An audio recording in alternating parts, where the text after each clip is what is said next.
What's going on? Good morning, everyone. What's going on? It is your boy, Pat Bernard, right here on the Stream Punk Entertainment Network. And there's a lot to get into.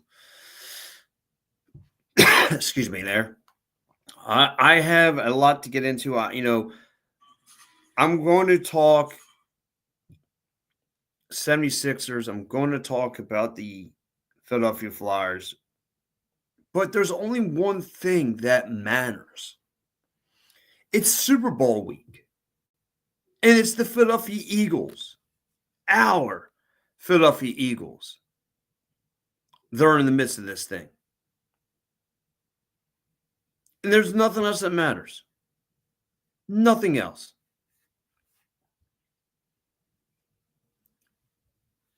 The Philadelphia Eagles are back. Good morning, Adam. What's up, buddy? The Eagles are the only thing that matters right now. And if you're watching me from Facebook, YouTube, Twitch, Twitter, I would definitely appreciate it. It's like we're here now.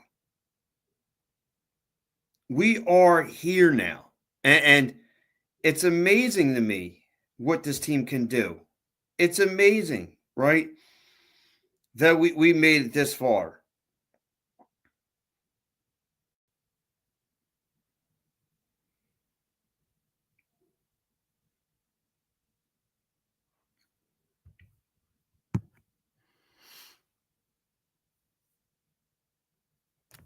I'm sorry about that. My phone is just blown up right now.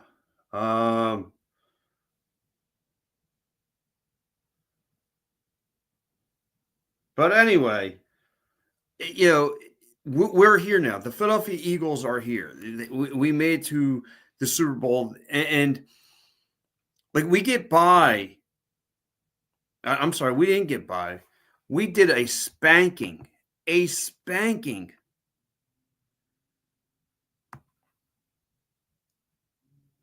on the Commanders. Put up 55 points. We put up 55 points. Like I never look at the opening drive from the Birds. It only took a matter of seconds before Saquon Barkley found a hole and jammed it. Back-to-back touchdowns. This team forces fumbles. Orland Burks of the Philadelphia Eagles has been a huge playmaker. He's been huge.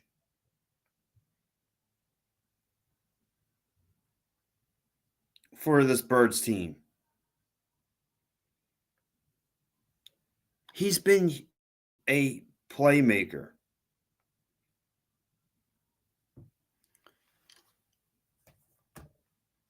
Making big tackles, punching balls out, forcing fumbles, coming up with sacks. He's been the guy. Like, this has been great to have playmakers finally. And we're back. Like, so, the Eagles now punch their ticket going to the Super Bowl. My question is, are the Chiefs ready for this? Are the Chiefs ready for what's coming at them? I mean, granted, the Buffalo Bills gave the Chiefs a run for their money. And it's crazy because, like, I was a little worried because of the whole Patrick Mahomes rule. Look, you sneeze on that guy and you're getting the flag. And I take in parts of Andy Reid. This is the best quarterback he's ever had. He's a smart coach. He's going to try and figure out weaknesses to how to get to the Birds, how to repeat what he's done. And he's looking for the three-peat. But before I go any further, let me get into some of the comments here. I'm heading down next Saturday for the Wings game and the Flyers double duty. My man, Adam, that's a well-played move by you. Well played move. That's awesome. I'll be down there Saturday afternoon for the Wings game covering. My man Marshawn, what's up, my dude? What's going on, buddy? He says double nickel. Yes, and like I said, I want to talk about this Eagles team because I don't know if the Chiefs are ready for what's coming up. And Nick Sirianni has learned from his mistakes, right? Jalen Hurts has learned, and it's crazy where this team has gone. Right? You look at this team, the coach shaves his head, and they go on a magical ride. A magical ride. And it all goes back because they didn't play their starters for preseason, and then they zoned in. And now, I don't know if the Chiefs are ready for what's about to come at them. I don't know if he's thumped. This Chiefs team has thumped the Vic Fangio defense, but hey, Vic Fangio has multiple tools in the shed, multiple that he can throw at you. How do you want it on the defense end? Let's just look at that defense end. Zach Bond, Jordan Davis, Jalen Carter. They have multiple, and I dare Travis Kelce thinking he's going to be successful coming across the middle. Because they can steal the ball right at your hands. Guys like Quentin Mitchell stepping up. They punch the ball right at your hand. Like I said, Orland Burks has been the guy in the playoffs to me. For me, anyway. Reed Blankenship. I mean, they could turn the ball over on you in a blink of an eye. Now the Chiefs got by the Ravens. They've gotten by the Bills. Great stuff. But you have yet to see this Eagles team, which is really scary. They showed you a Commanders team that's up and coming. But the Eagles said, you're up and coming, but you're not ready for this. You're not ready. Jalen Daniels, you're not ready yet, Junior. You think Brandon Graham is playing? I don't know. I mean, the word on the street is he's been practicing. The word on the street, he's ready. He's ready to come in. He's ready to handle business.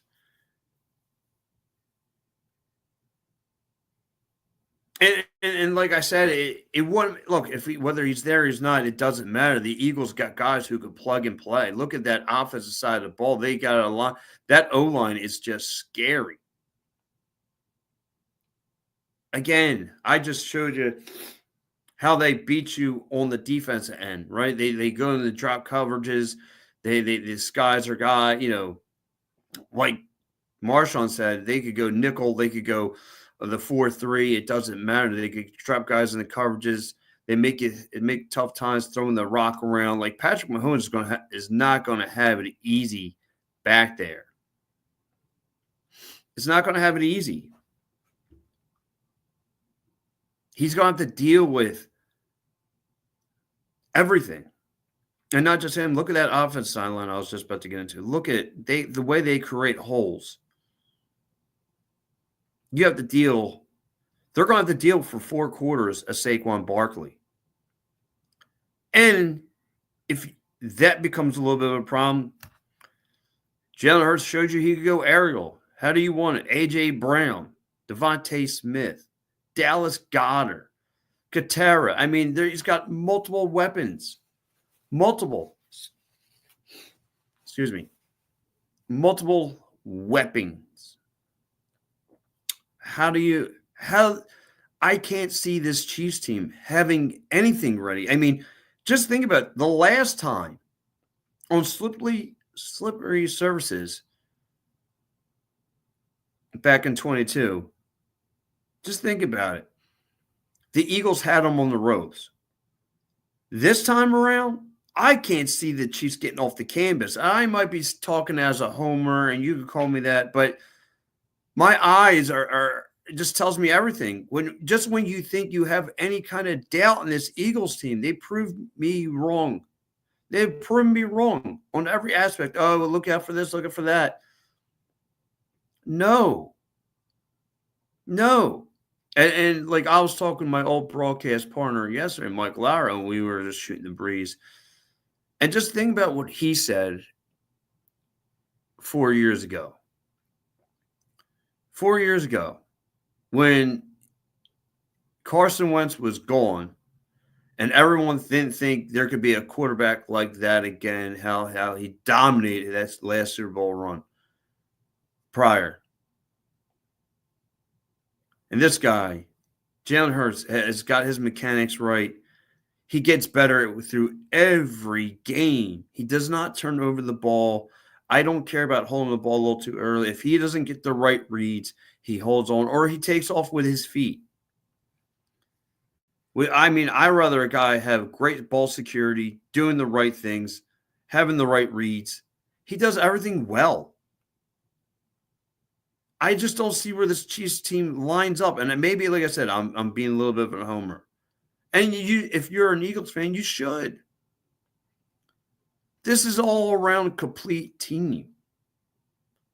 And I know Andy Reid will have something up his sleeve. I know Andy Reid is looking to be the first ever team to do a three-peat.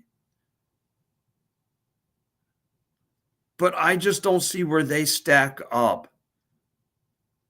Or other than at the quarterback position, the most important piece on the field. And we all know that Patrick Mahomes can make explosive plays at a blink of an eye. I know that.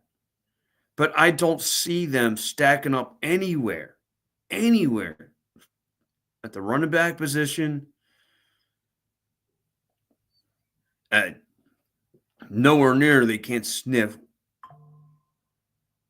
what this defense could throw at them. And there's a flip coin to that too. Maybe this is going to be the first time that the Eagles defense has seen an explosive quarterback like this. And you got to be ready for that as well, because I don't know if the Birds have seen a quarterback like Patrick Mahomes. But I think this team is going to be ready on all phases, because you've seen them. They're going from Broad Street today to Bourbon Street, and they're not looking to party on Bourbon Street. They're there for a job. That is the mindset of the Philadelphia Eagles. A job that needs to be done. Hosting the Lombardi Trophy. That is the goal.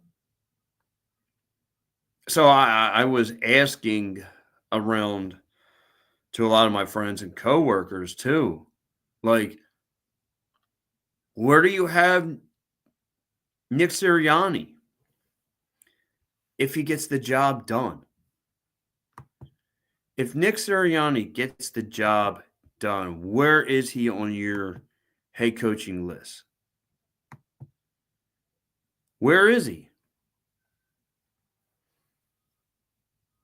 Is he number one? Does he pass Andy Reid? I would have to say, yeah. In 4 years, you made 2 trips to the Super Bowl and you captured 1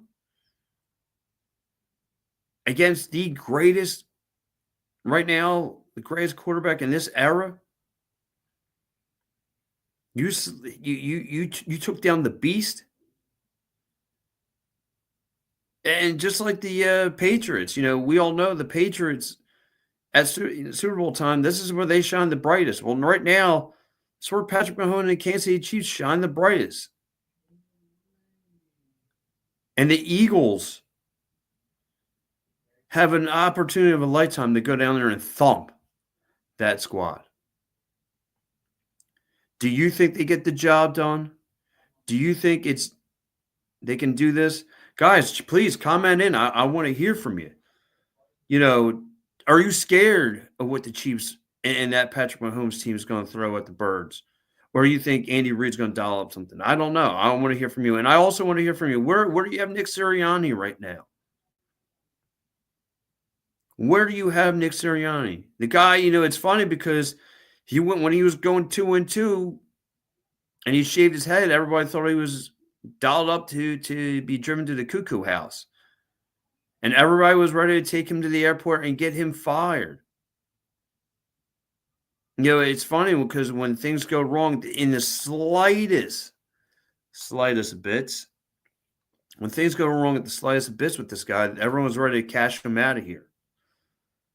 And I don't think he gets enough rose petals. Like, I'm sorry if he gets the job done. I know it's short tenured, but I have him as the greatest head coach of the Eagles franchise. And you're going to look at the longevity of the Andy Reids. Oh, Andy Reid's made a couple of trips to the Super Bowl, but never got it. Never climbed over the hill. Not here. Dougie P had that magical ride in 2017, got things done, but his job security was already there. He moved on from within 3 years. So, I mean, does Nick Sirianni get a statue? Will him and Jalen get a statue? Because well, this is more so the Saquon Barkley year than anything. But I mean, still, like he's taken this team to the playoffs and every one of his runs. It's amazing what this guy's done in his short tenure of being with the Eagles. And like I said, I don't think Nick Sirianni gets enough love. So the Eagle fans, if you're just dialed in, listen to my show here, the Patrick Bernard Show, right here on the Stream Punk Entertainment. I appreciate the people who chimed in listening. Where do you have Nick Sirianni at if he gets the job done? Is he the greatest head coach in Eagles history? I would say yeah. Slide over Andy, slide over Dougie. He's the man. He's the man. And credit too to Jalen. He might not have so me and this guy one of my buddies, Dave, were getting into it. He don't have the Donovan numbers. He don't have but again, 2 trips to the Super Bowl. And if he gets the job done, if you're going to go based off rocks, you're going to have to put him in front of, number wise, he's great. He just gets the job done. He's playing complementary football to him and his running back and his wideouts. How do you not have him listed up high on your list? And we all know what the Eagles' identity has always been: defense, defense, defense, defense. And this might be it's tough to say because we've seen some of the greatest defenses here with the Eagles' history. The Reggie White, the Seth Joyners. We've seen some great defenses, the Brian Dawkins. But, man, I just love this defense. I love the Zach Bonds. What a playmaker he's been throughout the course of the year. What a playmaker he's been. Like the offensive O-line, the opposition O-lines have always something to worry about. When they're trying to double team Carter, Jordan Davis could get in there, or Zach Bonds. Someone's willing to make the big play. Nakobe Dean, Cobra DeJean. Like someone's willing to make the big play. This secondary is scary. I remember for years that was one of the major issues with the Birds was the secondary. And with the young cats that they got back there, I dare you throw that rock across the middle.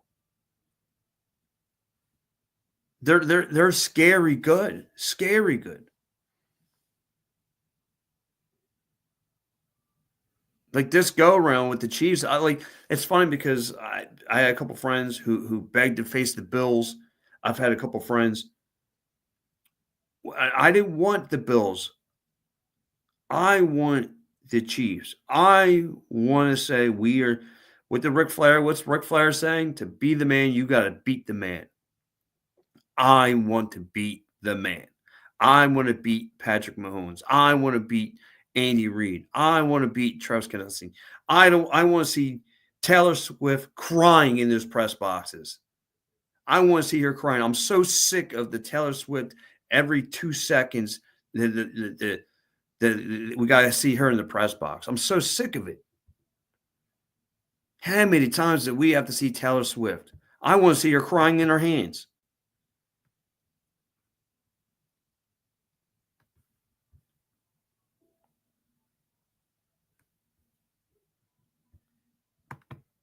My man Adam checking in. He says 35-17 Birds. I like it. I think this team could easily put out 35. Easily. I hope it's a boring Super Bowl. I hope it's a complete blowout.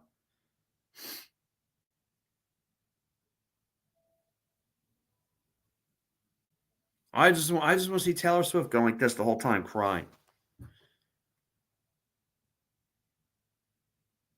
And then I want to see, they're going to show the Kevin Harts of the world and Bradley Coopers. I want to see them lighting it up and partying it up.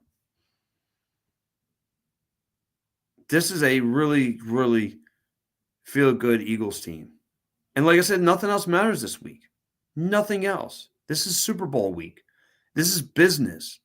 This is where us, media, Eagle fans, players, we focus on how to beat.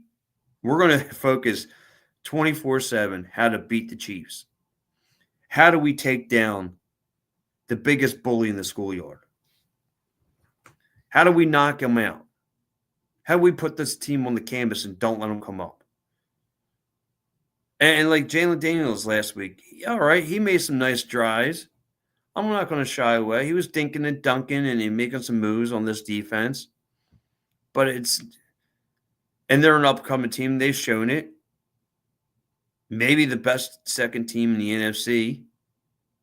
Because that NFC North is nothing but Fugazi. Nothing but a bunch of Fugazis. Packers, Lions, Vikings. Right down the toilet. But anyway, I do got to talk about, and I'm going to get in a lot more heavily. And if you guys want to chime in with with the Eagles talks, please still chime into the show. But we have other news we got to attend to. We have a 76ers team that's playing. We don't have no Eagles football tonight, but we do have 76ers hoops tonight. That's right. And it's going to be on ESPN against those stinking, no good, pain in my neck Celtics. Against the Celtics. A team I've grown up to hate.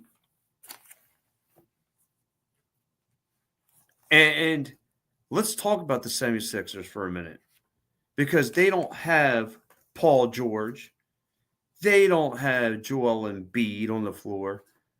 And yet, on paper, you would think this team is cooked, fried, and all those other things. Yet, they won 4 out of 5 games. They've won 4 out of 5 games.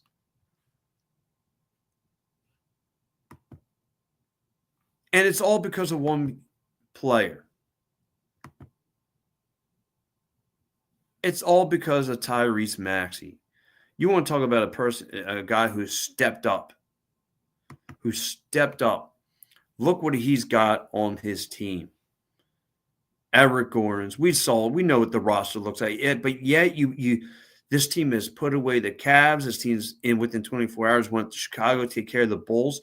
Then they take care of the Lakers. And then they were in a dogfight. A dogfight.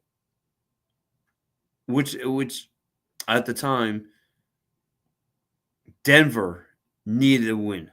Denver needed a must-needed win. And they couldn't hang. I mean, the Sixers dropped 23 pointers. And that was Gershon's best game with 28 points. You had Maxey dropping 42. Kelly Oubre has stepped up, averaging 25 to 28 points. Ricky Council coming off the bench, making a splash. Like, this team responds better solo. And it seems like Nick Nurse has these guys are responding better with Nick Nurse's playbook, with what he's got on the floor. They're responding to the Tyrese leadership. And before I go any further, yes, Adam, how about that trade, Luka, to go into the Lakers for Anthony Davis? Yo, what a splash. What a splash last night. Luka is going to go to the Lakers looking to secure another Lakers championship run. But I don't know what their big man situation is going to be like now. Granted, I mean, you're going to have LeBron James, who looks like been playing some fire basketball right now, and Luka. Like, you talk Dallas's franchise guy, and you moved on from Anthony Davis. No problems. No problems. So there goes Anthony Davis' hopes of winning a championship. Because the Dallas Mavericks right now are currently the 8th seed in the West. And this is, I mean, look, you look at OKC, you look at the Rockets, they're a very young team. But, for LeBron to add Luka is just, it's going to be wild. It's going to be wild there in the West. They're going to need that to compete with the Denver Nuggets, speaking of. I mean, you saw what the Denver Nuggets did here to compete with Joker, Michael Porter Jr., Jamal Murray. You're going to need some kind of firing power. And boy, did the Lakers just add to it.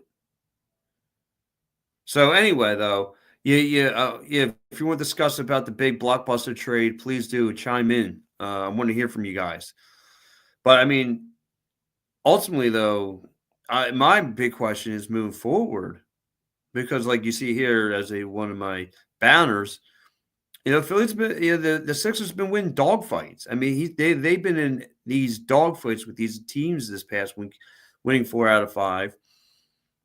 What does Nick Nurse do? I mean, do you want to entertain a Paul George want to come back? I mean, he can add, right? But the way that the team is flowing right now and the chemistry, I don't know if I want to entertain anything else. I don't know if I want anything else.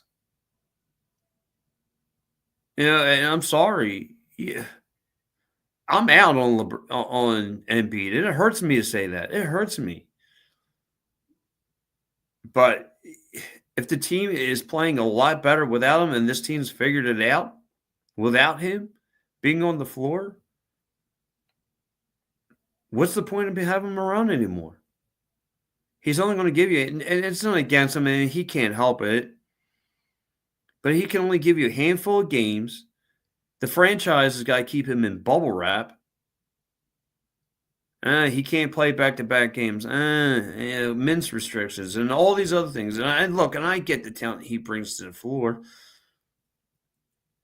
But, he sneezes the wrong way. He's out for 7 weeks. Why do I want that?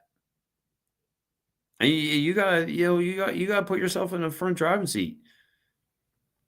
And again, talking with my man Mike Lauer, maybe he was right. He's not a franchise guy. So, guys, if you're just checking in with me, please chime in. Let's talk 76ers a little bit. I want to hear from you. I want to know what's going through your mind about this team.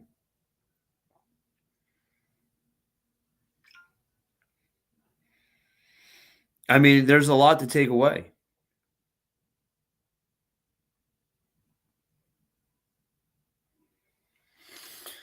My man Adam checking in. He also says They got good chemistry without Embiid. I would just shut him down and trade him in the offseason. And listen, Adam, you're right. You're not wrong by any stretch. They should have traded Embiid a few years ago when he has value. That's the thing too. And what did what did the 76ers wind up doing? They wound up giving him a contract extension. Now we're stuck with him. We're stuck with that bear trap. And you're right. And it's crazy because it was last summer. He said, I'm giving 76ers a window. He shattered that window. Now nobody wants that in their locker room. I mean, if you're a GM, if you're an opposing GM, why would you want to even entertain having Embiid in your locker room? What for? What what jersey sales is he going to bring to you when the fans know he can't stay healthy? Unfortunately, why? Because he's a name, a marketing name. How much market does he have left? I mean, it's not rocket science. You always want to buy the team that's the player that's popping right now, and right now that's Tyrese Maxey. He's popping right now. He's literally putting a team on his back and really doing everything. I mean, like guys like Kelly, like I mentioned earlier, Kelly Oubre Jr. stepping up. He's being a lot more aggressive down low. Great playing, great defense, getting some boards. I mean, he's really stepped up. Gershon Ubaseli stepping up. If you watch again Friday's game, Tyrese Maxey had 6 threes, dropping 42 points. I mean, really, really doing a fine job.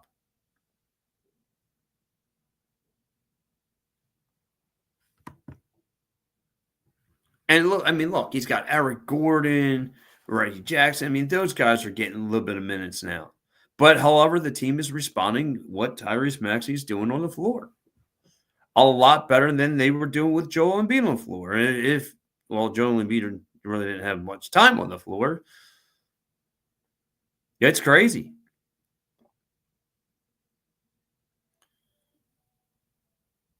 It's crazy what this team is and what they're capable of. And so tonight they got the Boston Celtics coming in. Boston Celtics has no injuries. Now it's going to be interesting to see what Nick Nurse can dial up with the team he has now. Going against Jason Tatum, Jaylen Brown, Porzingis. What's he going to dial up tonight? Tonight's game starts at 6 o'clock on ESPN. Huge game for your 10-9-8 76ers. And by the way, Mitch Konkowski right here on Stream Punk Entertainment will have the post-game show for you. What are they going to do? How do you win tonight? How do the 76ers win today? Well, it's quite simple. You just got to be winning the dog fights down low. Maxey's got to keep that defense off balance like he's been doing for the past several weeks. Whether it's shooting threes, whether it's driving to the hole. I mean, you saw what he was doing on Friday. He was cooking Eric Gordon down low, blowing right by him. And that's what he's going to have to do. He's going to have to play Iverson-like basketball to put away a team like the Boston Celtics. And I think he could get the job done. He's got more confidence in his game now. The team is responding to him. Guys are stepping up. You're sprinkling Bona to play at the center position, which is okay for now. So there's several things you can do.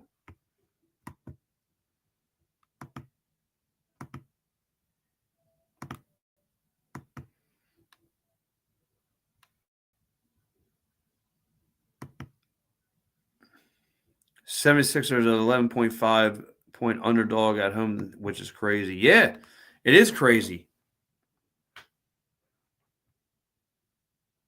So that's telling me something, right? Adam, I mean, that's crazy. But like I said, so we'll see what the 76ers can do moving forward. If they rock the Boston Celtics tonight, like they did on Christmas, it's going to raise a lot of eyebrows. It's going to bring people back in and buying in on the team. And then it's going to tell people, please don't let Joel Embiid touch the floor, or Paul George, or Caleb Martin. Like, those guys are going to have to show something now once they get back from injury. They're going to have to really to impress, because you don't want to screw up the chemistry and the flow right now, the way the 76ers team is currently constructed. You don't want to screw that up. I mean, they got a lot of good things going on right now. The 76ers team is playing red hot basketball. And like I said, they get by the Celtics. You just think they win 5 out of 6 games, and you put away 2 of the top teams in the East. But that's, you got to handle business tonight. Right there at 6 o'clock. Sixers, Celtics. I'll make up for, it'll be the appetizer for what's coming next week. Oh, my man Dave Yarnell check into the program. He says, morning, Gobbler. Morning, Dave. How are you, sir? So, listen, it's February the 2nd. We got a lot going on. Obviously, we got 2 huge games. We've got the Sixers and Flyers on the night. I'm about to get in some Flyers conversation.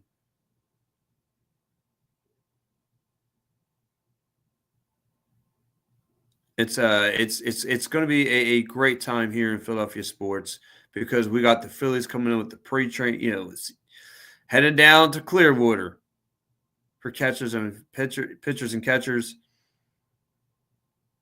We get some preseason baseball coming up soon.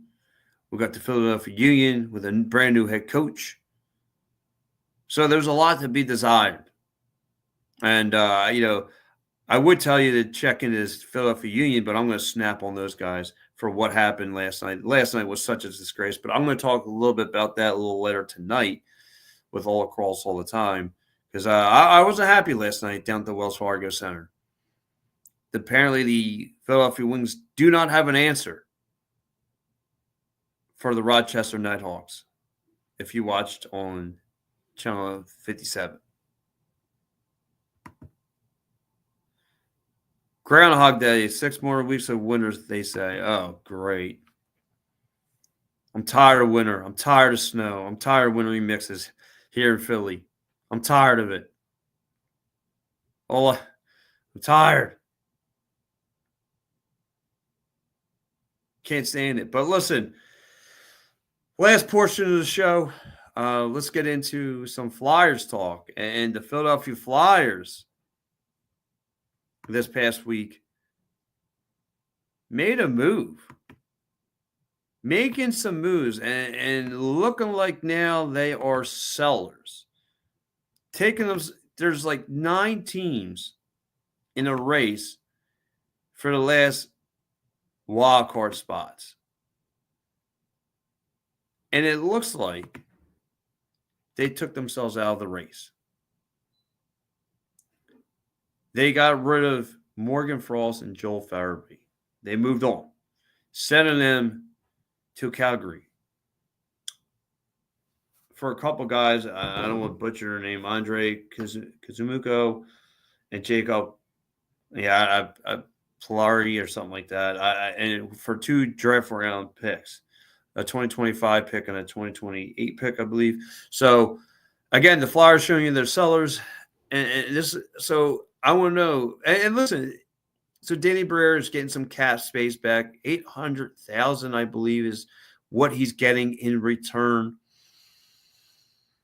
But I thought, listen to my man Jordan Hall, and I thought for sure that Morgan Frost and Joel Farabee were going to be 2 foundation pieces Like, what is the general direction of this team?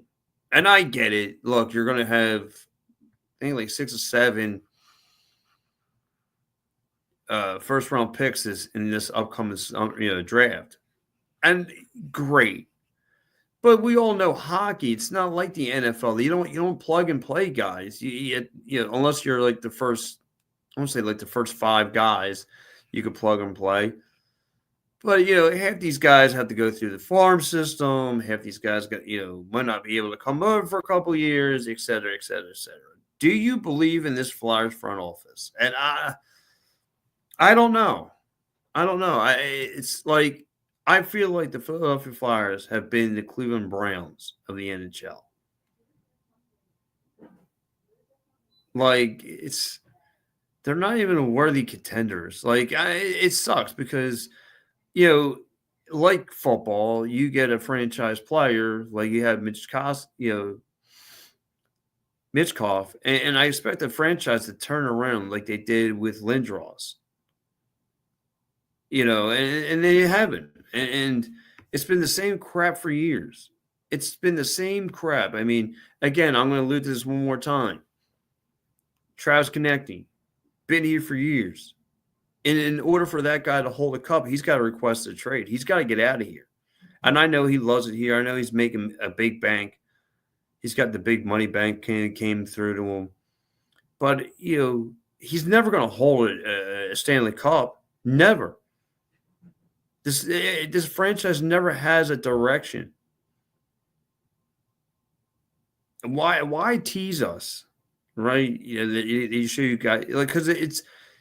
I mean, look at this team. One week they show you they can hang with anybody, and then the next week they show you they can't beat 10 kids on your street. I mean, in the last 24, was it Wednesday and Thursday? In that last 24 hours, they gave up 8 goals, were shut out twice back to back. It's embarrassing. And then you're bringing in 2 guys. Both of them only have 4 goals. You're giving away Morgan Frost, who has 11 goals and 14 assists. Joel Farabee, 8 goals and 11 assists. And you're giving them out, and they have a chance to make a splash. Even though Calgary is only an 8-seeded team, but I mean, at least now those guys are showing that they're onto a playoff team, nonetheless. And now it seems like, they're going with the rebuild thing. Okay, well, to me, all you really need to do is it showed you when we had Morgan Frost and Joel Farabee here. Shows you all you really need is a couple defensemen to me. I like Fenotov as a goalie. He's a puppy. I like their Sam Arison. He needs a complimentary goaltender to go along with him. I just don't get it. I just don't get where this team and this franchise are heading. They got my mind twisted up like a pretzel. I don't understand them.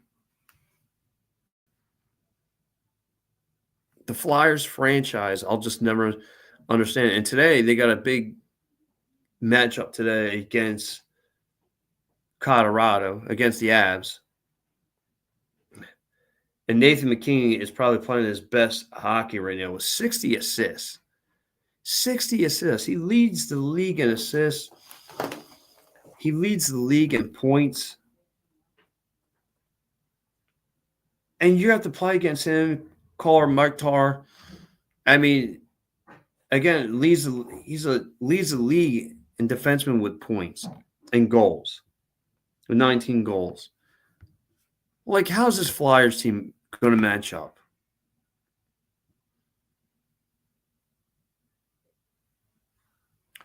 Good question here. Does John Tortorella stay around here much longer? And then then Adam says, we still goaltending Harrison is not the answer. No, he's not. He showed you flashes. He could play good. Again, Fenotov, I think, is just because of his height. He's 6'7". I think he has a lot more upside to offer you. Yeah, like I said, he's a puppy though, so it's going to take him time. And usually, with Flyer goaltenders, they take time.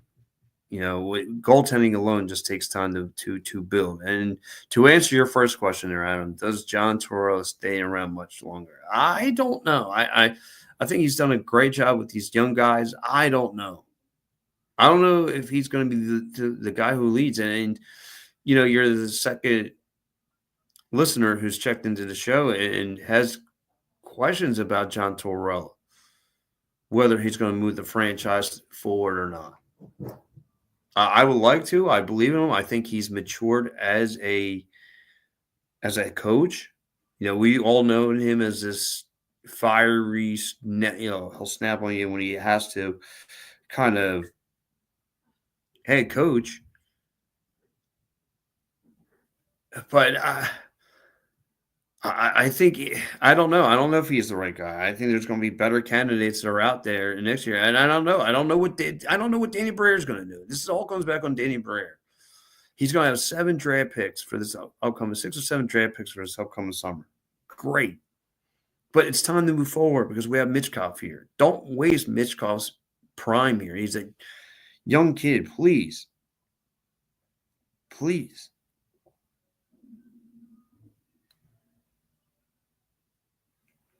Please don't waste Michkov's time. You're worried waste TravisKonecny's time.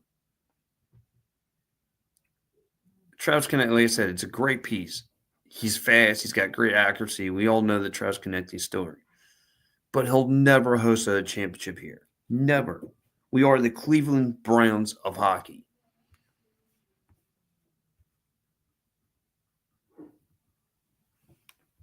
This team has been here forever. TravisKonecny's been here for almost a decade. What's he done? In and out of the playoffs.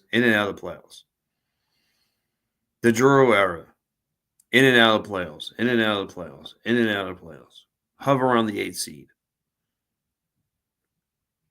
Like, there's never a direction here. I wonder if this team's still looking for goon hockey players. I want skilled guys. And I thought we had that in Morgan Frost and Joel Farabee. Were actually playing somewhat decent this year.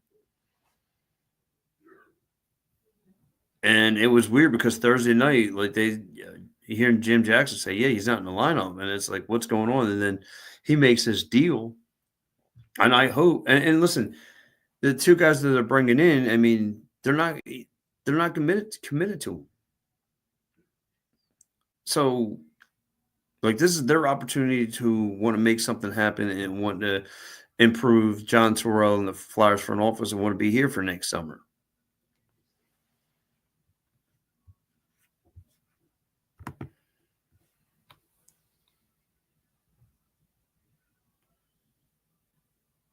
Well, I think Adam, that's going to be the goal. Adam says they should just try to trade for some veteran players with a couple of draft picks. Well, that was, like I said, that is the goal here because now you free up cap space, right? You get $800,000, and that's the goal, right? The trade deadline's coming up, and this is a weird. I believe this is going to be the first NHL season without a NHL All-Star game. They're doing, and I'm not a fan of it. I could care less, and that's just me. This whole round robin of it's like a miniature Olympics, right? You're gonna have Team Switzerland, Team Canada. I don't think it's really necessary. I think you're taking away, to me personally, I think you're taking away from the Olympics because the Olympics is supposed to be special every 4 years. And so I don't know, the viewership on their All-Star games is great. I mean, look, I mean, I think the NHL is, I think they have the second best skills competitions that are out there. I think NBA is number 1 with their skill competition. I think they're number 2 because I love the skills. I love the the slap shot competition, trying to hit all 4 plates. I love that stuff. Love the NHL competition, but I mean, listen, you're getting away from. So I don't know, man. But all I know is the Flyers make a huge trade. eye popping. Getting rid of two good decent players, and you send them out to Calgary, and we so they're like I said, there's like 9 teams that are in this race from the 6th seed all the way down, from the Boston Bruins, Blue Jackets, the Lightning, Penguins, Ottawa, Montreal, Blue Jackets. I mean, there's like a bundle of teams that are right there, and I guess Dane Breyer's looking at like, you know what, it's going to be tough to make the run this year. Let's just go with the whole rebuild thing. We'll move on from a couple guys, and that's it. Like it's remarkable what they're doing. The Flyers franchise, it's a wait and see game. But I just want to know where is everybody with this move? Because I'm trying to, like I said, they got my mind everywhere. Women, I think they're gonna. All right, this is gonna be the year they move forward. I think this is gonna be time. Now they're like, all right, well, we're gonna hold off, get some more draft picks. We're gonna. All right, but what's this? Because to me, it's like, from what I'm seeing with this team, you need a defenseman, get a couple of defensemen, and you can never stockpile on goal. Never stop stockpiling on goalies. Get yourself goaltending. And we don't know, like I said, and now, like Adam said, now you can bring in some veteran guys, or if you want some decent players, freeing up the cap space.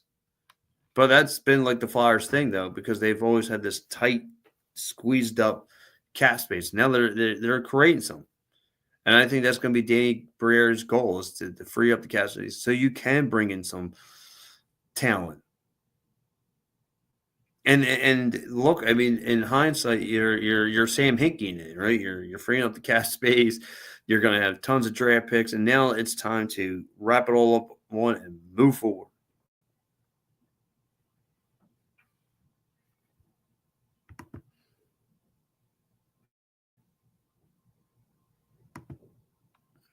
I think in like 2 more years they'll be a playoff team. It's, and you may be right about that, Adam. Maybe a 2 more year. I hope they start pushing the ball forward in 2 years. I hope they start pushing it. I'm so impatient, right? Because again, after this Eagles run, what do we have really? What do we really have? If you look at all the teams in this city, we have 7 teams. Yes, I am going to include the word. Everyone knows me. I'm a Philadelphia sports freak. I watch everything. I don't have a life. I'm a loser. What do we really have other than the Eagles? Like I said, Flyers don't know what they want to do with their franchise. One week they show you they could hang with anybody. The next week they show you they can't beat 10 kids on the street. The Sixers are stuck with this bear trap, this Joel Embiid bear trap. And this has been a nice story this week, but how long can this ride last? So what's the story there? The front office has yet to come out and say anything. You have a lacrosse team that's currently playing, and I thought this team was decent enough. I mean, they're second in the league, second best team in the league, and then yesterday they get waxed by Rochester Nighthawks. So now that leaves me questions, a lot of questions. Going down to the Union, they got a same players. The only thing they've changed was a head coach. Can you truly run it back? And I hope that the Union front office is really. I don't know what their sales pitch is going to be. Then you got the beloved Phillies, and I don't know what the Phillies are going to be this year. Speaking of the Phillies, Adam says the Phillies, you don't know what they got, and it's the same lineup. Yes, it's the same lineup. Same thing with the Union. You're running the same team back. Yeah. What's going to be the big difference? What's going to be huge? I mean, other than you lose Jeff Hoffman, to me, that was a subtraction. He goes to the Blue Jackets. I don't know what they're going to have. You know, the Zach Wheelers, the Nolas, they're getting another year older.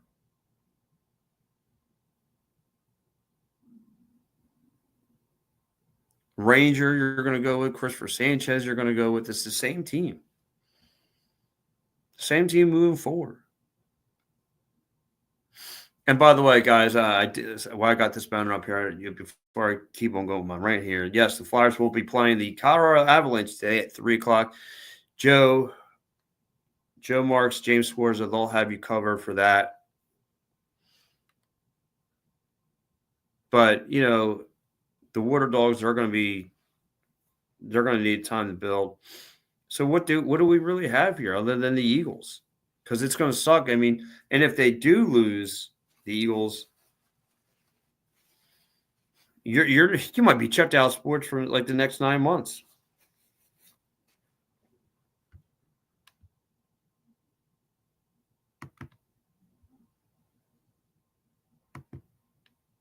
I mean, it's going to suck. But yeah, so I want to continue on though. What is the message though? What's the storylines, right? Well, you look at the Philadelphia Flyers with this team. Are you happy with this move, Flyer fans? Are you excited that they moved on from Morgan Frost and Joel Farabee? I mean, I'm happy in a way because you get to free up cat space, but I don't know. I want to believe in Danny Barrere for the better of the good. I want to believe in him. But I don't know because I feel like I've seen this story so many times. I feel like I've seen this story so many times with this team. Same storyline in and out, where they think they're getting better, and it's just never getting better. And like I said, he freed up cap space, which is huge, huge for this team. But I'm curious to know now they've kind of, to me, they took themselves out of the race and what they're going to do moving forward.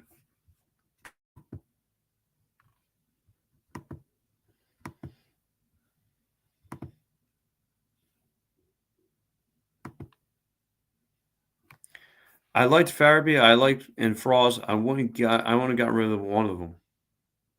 I want to get rid of any of them. Yeah, right. I don't want to move on from those guys. I think they're again, they're young. They're foundation pieces, like Jordan Hole said. They're foundational pieces. There was nights where Morgan Frost was looking good. There was nights where Joel Farabee was looking good. You're bringing two guys, only have 4 goals each. So you're to me, you're taking yourself out of the race. You're going to stock up on your draft picks. You're going to stack up on some cash to go spend some money. So maybe maybe October is it, but I just don't. I don't want to wait till October, man. I'm getting tired of being impatient with this franchise. I haven't enjoyed Flyers hockey with a real direction since the Lindros era. Think about that. That's like 30 years ago. I really haven't enjoyed a Flyers direction. We had that one magical run in 2010 and haven't done it, and we've traveled backwards since. You look, I mean, look at it. That was that was like the beginning of the Drew era. Nothing. According the goaltender for the last 15 years has been a drag. It's just I don't know, and I want to believe that Danny Briere is the guy who brings this city a championship, who brings this town its first ever Stanley Cup. Oh yes, let me get into that right now because I'm about to ready to wrap up the show. Man, Adam, you know the show really, really well. I love it, brother. What's on the menu today? Well, I think the home supervisor, I think she want to dial up some pasta today. It's definitely a pasta Sunday. Yes, I am feeling some kind of baked ziti, something that element. Like you're really good for that.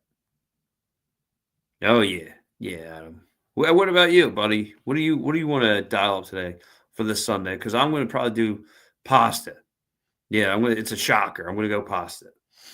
Yeah. So anyway, um, it's time to wrap up the show. I want to say thank you to everybody who's chimed in. Thank you so much. Next week will be Super Bowl Sunday. And come hang out with me because I'm going to be all geared up. I am.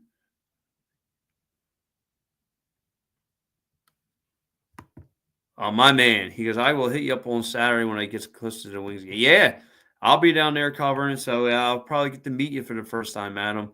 Love to come out and meet you, buddy. Um, but yes, we have a huge week coming up here in Philadelphia sports. But yes, Super Bowl Sunday, I'll be ready to ramp up and ready. I'll be ready to go. Will the Birds do it? That's going to be the question for the next 7 days. Can the Birds go into the schoolyard and knock out the biggest bully that's staying right there? Because that bully's had a coach ride until the playoffs, but they have yet to see a team like the Birds. But anyway, guys, I want to say thank you so much for tuning in with me. I'm your host, Pat Bernard. I will be back here this Sunday. I'll be back here this Sunday. Guys, have a great afternoon. Go Sixers. Go Flyers. Go Birds. Go Wings. See ya.